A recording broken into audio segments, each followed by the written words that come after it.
तर नमस्कार मित्रांनो, मी तुमच्या सर्वांचा लाडका हर्षद चव्हाण. रोजच्या प्रमाणे तुमचा भाऊ आपल्या चेतक सुंदरीवर जिमला निघाला भाऊ. त्यानंतर आपल्या लाडक्या मारुती रायांचं दर्शन घेतलं. तुमच्या भावाचे झाले होते थोडेसे वांदे, तुमच्या भावाला भरायचे होते आज डायरेक्ट कांदे. सर्वात पहिले मोटर चालू करून दिली, त्यानंतर हेडफोन वगैरे लावून आपली 12 दे संघटना रुजू झाली कामावर. तर जयशंकर मित्रांनो, इकडे वाफे भरले जात होते आणि तुमच्या भावाने मस्त हेडफोन वगैरे लावून घेतले, कारण की आपल्याला गाणे ऐकायचे होते, कारण की त्याशिवाय मजाच नाही बाहेर द्यायला. मोबाईल उघडून मस्त स्पॉटीफाय मध्ये गेलो आणि आपले आयराणी सुपरहिट गाणे लावून दिले. पहिल्या वाफ्यापासून आपण आलो होतो थोडस लांब, तुमच्या भावाला डायरेक्ट आला होता घाम.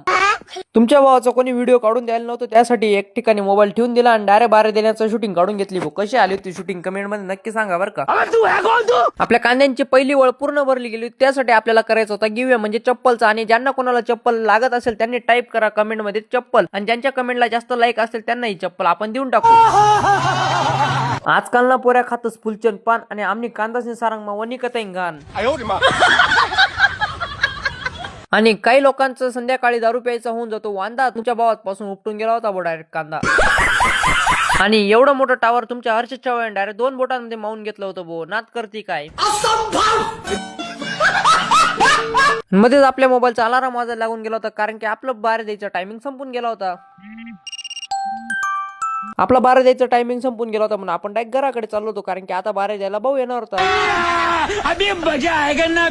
घरी आल्यावर लगेच मी आणि काका निघालो डिझेल गेला, कारण की आपल्याला आपलं वांग्याचं तुकडं नागरायचं. त्यानंतर डिझेल पण घेतलं गेलं. हर्षद चव्हाण छोट्या चिंबाला डिझेल टाकून दिलं, नागरायला सुरुवात करून दिली. आणि आपले पलटी नागर कशा प्रकारे नागरत होते ते तुम्ही बघू शकता.